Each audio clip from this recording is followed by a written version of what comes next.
So I noticed AMC is starting to do this new thing where they have subtitle showings, which I think are great because it's good for people who are deaf or hard of hearing, or people like me who don't always hear everything that's going on in the movie, and would be nice to see the dialogue just in case I miss something.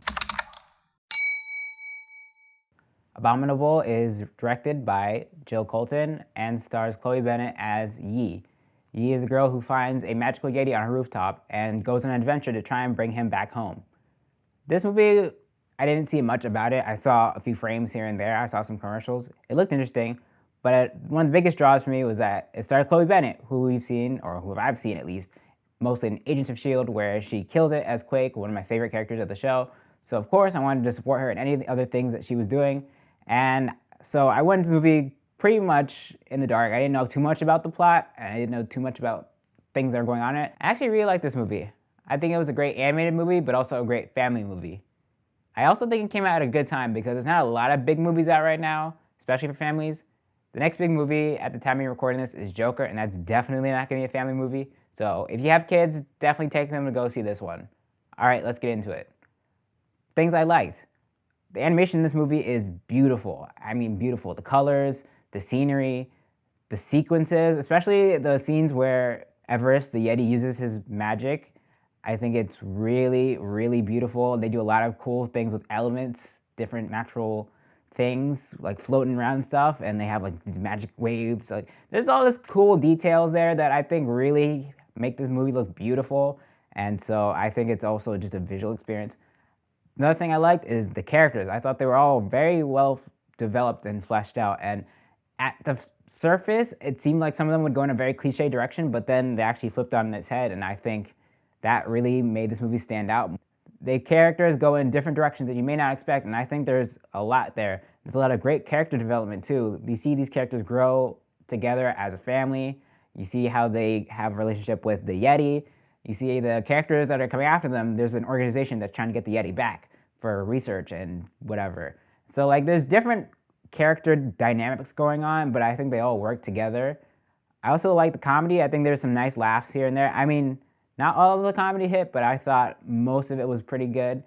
And I thought the characters in general were just lovable. I think it's kind of hard to not love the characters that you're seeing on screen because they give you so much to understand these characters and to know where they're coming from.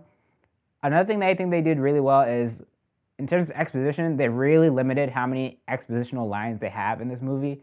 A lot of it is showing you, not telling you, which I think is really great, especially for a kids movie, because sometimes I think they take it for granted how smart kids are and that they don't always need to be spoon-fed information and that they can kind of pick up on things on their own.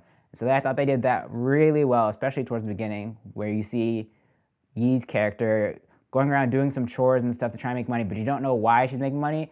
And then as it goes on, they slowly reveal what she's doing, and I think that's really smart. Another thing that stood out to me was the use of music in this movie. From the score to the violin solos, I thought they integrated it really well. It kind of reminded me of Kubo and the Tale of Two Strings, where the music was part of the magic. It was more integral. It wasn't just something in the background. The only thing that really bothered me about this movie was that it seemed at sometimes that Everest's powers, the Yeti, was sometimes used as like a deus ex machina, where the characters were in a situation and all they had to do was look at the Yeti and he'd use his magic and then they were out of the situation.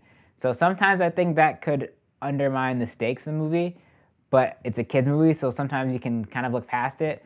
But it is something that stood out to me because it's like there's not any real danger because all they have to do is look at the Yeti and he'll use his magic to get them out of it. Now, there were moments where I was looking at the screen like, okay, Yeti, use your powers, but I think there's definitely times where they could have found more creative ways to get the characters out of these dangerous situations.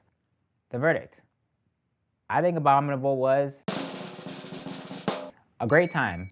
This movie offers beautiful animation, great characters, very heartfelt, and it has great music. So I think the movie has a lot to offer, and it's also great for kids. So I definitely recommend going to see this one in theaters.